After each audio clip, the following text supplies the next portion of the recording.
Hey guys, it's Adam here from Dpadnews.com. I just thought I'd make a combat training video for you guys. It was requested, and so here it is. So to start off, we'll start off right away. We have a few different options here. You can choose how many players are on each team. So if you want to kind of have more of a harder style of gameplay, playing against 6 people, and you have 4.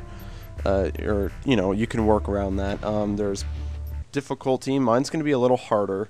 Location, I'm going to play on Nuketown to make it kind of a smaller map and area. The game mode is Team Deathmatch, as you saw, and the time's just going to be 5 minutes, and the score's going to be 50,000. So to simulate whether or not this actually works, I'm going to use the MP5. I tried using it when I first got the game on Monday night, or I guess Tuesday morning, and I wasn't really a fan. And obviously the purpose of this combat training is to better your gaming play, so that way you can perform better when you're playing online. So it's designed for novice players. That doesn't necessarily mean it can only be used by novice players. I made my difficulty harder so that way I could actually, maybe try and benefit from this video, aside from, getting views from you guys and making these videos.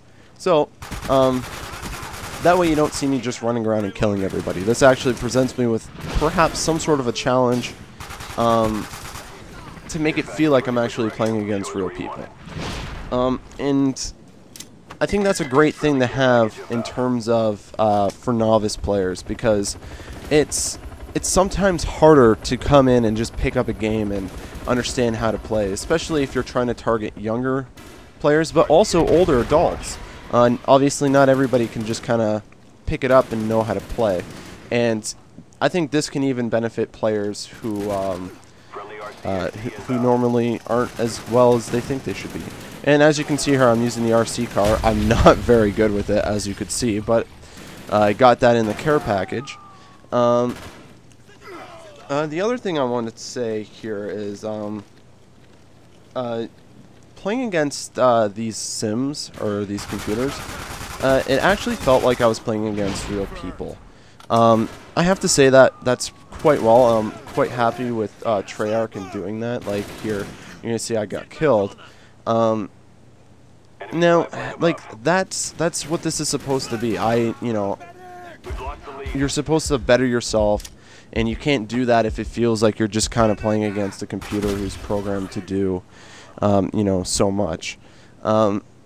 It needs to feel like you're playing against a real person, and, they make mistakes as if a normal person would, and they also have different levels in the game, so their difficulty ranges from perhaps people who may be a little more novice as a sim, but that's what you would encounter online. You're not going to have a game always stacked to the nines with people who are really, really good. And even your teammates act as teammates to an extent, like what you would be able to expect if you went on to a public game and you saw them just kind of, they kind of go off on their own a lot of times. Now, in combat training, you're actually presented with an entirely separate kind of style. And what I mean by that is you have currency, obviously, and just regular gameplay, and you have your leveling. Now, your leveling and currency actually don't carry over into combat training, but they are available. So your rating is completely different. So as you level up in combat training, it actually doesn't affect anything outside of combat training. The same thing is there for currency. You get a currency in the game because you get to customize your classes, and it really is made so that way you can kind of fiddle around and see what works for you. It's kind of disappointing to see that you don't really get to carry that currency over, but at the same time, it's understandable because you don't want somebody to go in and kind of break the game and just kind of carry over what they're earning from putting players on novice like computers on really bad. And as you can see there, look, an RPG gets used, and that's definitely something you would see in an online game. And I get an attack helicopter right at the end, and I never got to use it.